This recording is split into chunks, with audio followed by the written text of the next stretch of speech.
YouTuber മണവാളനെ ജയിലിൽ വെച്ച് മർദ്ദിക്കാൻ ശ്രമിച്ചുവെന്ന് കുടുംബം.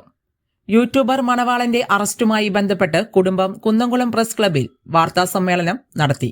ജയിൽ ഉദ്യോഗസ്ഥർ മണവാളനെ അകാരണമായി ഉപദ്രവിക്കുകയാണെന്ന് ഇന്ന് രാവിലെ 11 മണിയോടെ മാതാപിതാക്കൾ മാധ്യമങ്ങൾക്ക് മുൻപിൽ ആരോപിച്ചു.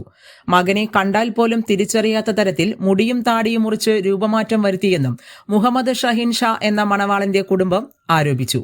ജയിലിലെ പ്രതികളെ കൊണ്ട് മകനെ മർദ്ദിക്കാൻ ശ്രമിച്ചതായും ഇവർ ആരോപിക്കുന്നുണ്ട്. തൃശൂരിൽ കോളേജ് വിദ്യാർത്ഥികളെ കാറിടിപ്പിച്ച് കൊലപ്പെടുത്താൻ ശ്രമിച്ചു എന്ന കേസിലാണ് ഷഹീൻ ഷാ റിമാൻഡിലായത്. ആ ഉദ്യോഗസ്ഥന്റെ കീഴില് വേറെ പേരിൽ അറിയില്ല, അവർക്ക് കണ്ടാലേ അറിയുള്ളൂ പറഞ്ഞു. വേറെ രണ്ട് ഉദ്യോഗസ്ഥരും ഉണ്ടായിരുന്നു എന്ന് പറഞ്ഞു. അതുപോലെ തന്നെ ഇവന് വളരെയധികം മോശമായിട്ടുള്ള പദങ്ങളും വാക്കുകളാണ്. അത് മറ്റേ താടി പഠിക്കുന്ന പറഞ്ഞു, എന്റെ താടി പഠിക്കരുത് പറഞ്ഞു. അത് പറഞ്ഞു നോക്കുമ്പോഴാണ് കൂടുതൽ അതുമ്മ ഇത് ചെയ്തത്.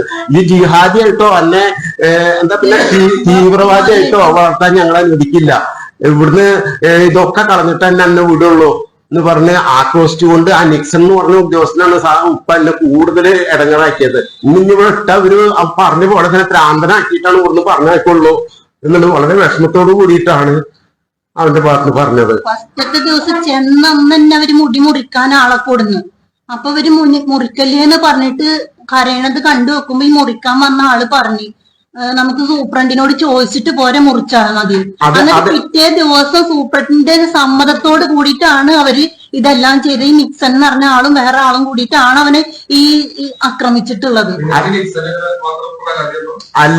അല്ല ഇതില് സൂപ്രണ്ടിനും പങ്കുണ്ട്, ജയിലധികാരിന്റെ നമുക്ക് അറിയുന്നത് മാത്രമേ ഉള്ളൂ. അതെ സാറേ, അയാളാണ് കൂടുതൽ അതെ.